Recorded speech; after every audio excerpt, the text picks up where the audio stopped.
दर्दनाक तस्वीर यहाँ से निकल के सामने आ रही है मुजफ्फरपुर के शाहू पोखर से। जी आप देख सकते हैं कि एक जवान लड़का कल शाम के करीब यहाँ पे नहाने आया था, जिस क्रम में इसमें डूब गया और तैरने के समय ही उसको संतुलन उसका बिगड़ गया। बताया जा रहा है कि उसकी जान चली गई है। ये दर्दनाक तस्वीर मुजफ्फरपुर के शाहू पोखर से निकल के आ रही है। और आपको एक चौंकाने वाली जानकारी दे दूं कि अभी कुछ दिन पहले ही उसके एक भाई का भी इसी में, उसके एक जो भाई थे वो यहाँ पे इसी जगह पे छलांग लगा दिए थे, जिसको जो है काफ़ी मेहनत मशक्क़त के बाद उनकी लाश निकाली गई थी। और 2 महीने बाद फिर से एक इस तरह का हादसा, एक ही परिवार का दूसरा व्यक्ति एकदम जवान इस हादसे का शिकार हो जाता है और उसकी जान चली जाती है, अपनी जान को गंवा देता है। जबकि यहाँ पे एसडीआरएफ की टीम पहुँच चुकी है और लाश को पानी के अंदर से झंझोर कर निकालने की प्रयास की जा रही है, लेकिन अभी तक उनको सफलता नहीं मिली है। देख सकते हैं कि ये नज़ारा काफ़ी ज़्यादा दर्दनाक है और काफ़ी ज़्यादा तकलीफ़ की बात है कि एक ही परिवार के दूसरे जवान लड़के की आज जो है इस पोखर में मृत्यु हो जाती है, उनकी जान चली जाती है। कौन डूब गया है इसमें?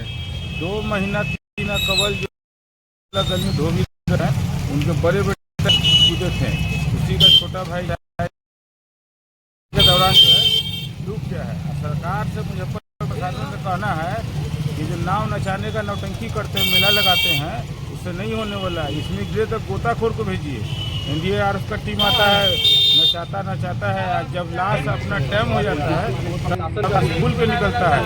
एनडीआरएफ का कोई रोल नहीं है। सुबह से मेला लेके जाम करने का काम करते हैं। क्या भाई गलत?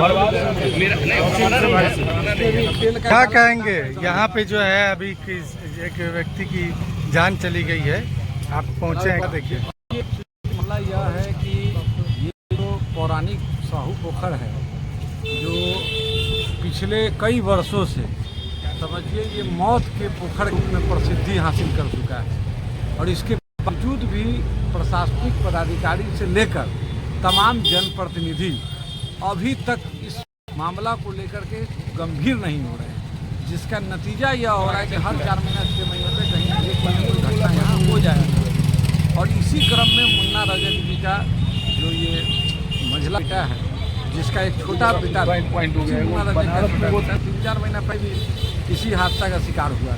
तो ये पोखर लोगों को शिकार बनाने में एकदम मुंह खोल कर बैठी हुई है, लेकिन इसे रोकने के लिए प्रशासन कदम नहीं उठा रही। और अभी जो स्थिति आप देख रहे हैं, जो कल शाम की यह घटना है और आज सुबह में प्रशासन का नींद खुला है। कल रात में कुछ नींद, रात तो छोड़ दीजिए, कल शाम में भी कोई नींद नहीं खुला प्रशासन का। जबकि कई लोग, कई सामाजिक कार्यकर्ता इसमें पहल किए, लेकिन इसके बावजूद भी कोई पहल प्रशासन की ओर से नहीं हुआ। और आज अगर हुआ भी है तो ये सिर्फ है कि आपदा प्रबंधन के तहत यहाँ आती है और वो खुद आपदा से ग्रसित है। एक बात बताइए, जब यहाँ पे क्या आपको लगता है कि यहाँ पे गोताखोर को रखना चाहिए परमानेंट, कि अगर कोई व्यक्ति डूबता है उसको निकाल दिया जाए, उसकी जान बचा सके? अगर प्रशासन के नज़र में ये मौत के पोखर के रूप में ही इसको प्रसिद्धि देना है तो गोताखोर को रखना पड़ेगा, और नहीं तो बहुत ऐसी व्यवस्थाएं हो सकती है यहाँ पर जिसमें कि न हो, और घटना ही नहीं होगी तो गोताखोर की जरूरत नहीं होगी। तो ये दोनों बातें मैं कह रहा हूँ। यदि प्रशासन चाहती है कि इसको मौत के पोखर के ही रूप में प्रसिद्धि देना है तो इनको गोताखोर रखना ही पड़ेगा, क्योंकि ये एक ऐसा पोखर है जिसमें ये एसडीआरएफ का जो खेल है, जिसमें सीओ तेल का खेल खेल रहे थे पिछले 5 घंटे में। 5 घंटे के बाद अशोक कुमार देशमुख जी के इतने प्रेशर देने के बाद सीओ के माध्यम से तेल आता है। बताइए, जहाँ आपदा प्रबंधन का काम है वो खुद अपने आपदा में ग्रसित है, तेल के आकार मचा हुआ है। तो ये स्थिति है। गोताखोर के लिए लगभग 5 घंटे से लगातार कभी आईसीओ से बात हो रही है, कभी मुसहरी सीओ से बात हो रही है, पटना बात हो रही है, सब जगह से ये अब जा रहा है तब जा रहा है। और गोताखोर का कोई गोताखोर आने के लिए तैयार है तो उसको ऑक्सीजन उपलब्ध नहीं करा। कोई गोताखोर बेचारा छोटू सहनी औड़ाई का खुद चल के आने के लिए तैयार, बोला कि सर हमको कोई पैसे की जरूरत नहीं है, मैं खुद आ जाऊंगा, लेकिन सीओ साहब से खाली ऑर्डर करा दीजिए औड़ाई सीओ से। तो औड़ाई सीओ कहते हैं कि मैं तो अभी नया आया हूँ। भैया नया आए हैं तो क्या ट्रेनिंग लेकर के आए हैं? भाई आपको पता नहीं है कि हमको कैसे स्थिति है। यानी प्रशासनिक लचर व्यवस्था, और सिर्फ इसलिए है क्योंकि ये गरीब का बच्चा मरा, यहीं पर अगर नामची का बच्चा मरा होता, यहीं पर कोई नेता रिश्तेदार मरा होता, तो यहाँ से लेकर पटना तक, यहाँ तक महोदय जो जल शक्ति मंत्री बने हुए हैं वहाँ की इस बात की संज्ञान हो गई होती और यहाँ कई व्यवस्थाएं हो गई होती।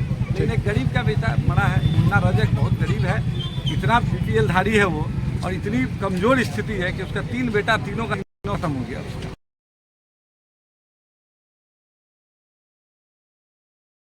आपके जो डूब गए हैं इसमें, जो डूब गए हैं कौन है आपके? लड़का था वो। लड़का था।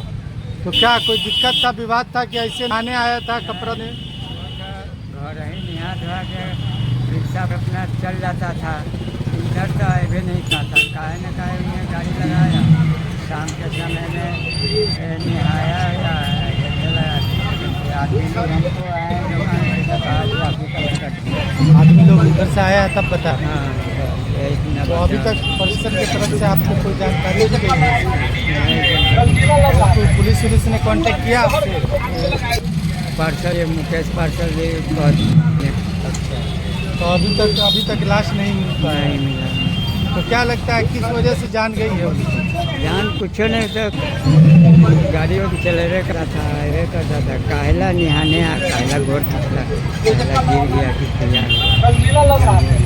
आपको मालूम नहीं कि किसी किया है? दर्दनाक तस्वीर यहाँ से निकल के सामने आ रही है मुजफ्फरपुर के शाहू पोखर से। जी आप देख सकते हैं कि एक जवान लड़का कल शाम के करीब यहाँ पे नहाने आया था, जिस क्रम में इसमें डूब गया और तैरने के समय ही उसको संतुलन उसका बिगड़ गया। बताया जा रहा है कि उसकी जान चली गई है। ये दर्दनाक तस्वीर मुजफ्फरपुर के शाहू पोखर से निकल के आ रही है। और आपको एक चौंकाने वाली जानकारी दे दूं कि अभी कुछ दिन पहले ही उसके एक भाई का भी इसी में, उसके एक जो भाई थे वो यहाँ पे इसी जगह पे छलांग लगा दिए थे, जिसको जो है काफ़ी मेहनत मशक्कत के बाद उनकी लाश निकाली गई थी।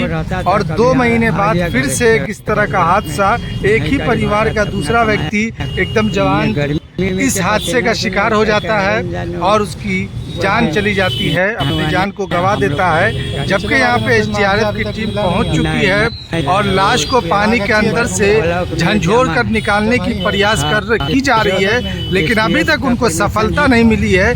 देख सकते हैं कि ये नज़ारा काफ़ी ज़्यादा दर्दनाक है और काफ़ी ज़्यादा तकलीफ की बात है कि एक ही परिवार के दूसरे जवान लड़के की आज जो है इस पोखर में मृत्यु हो जाती है, उनकी जान चली जाती है। जमा कर दिए हैं, करीब राखी अभियान हो।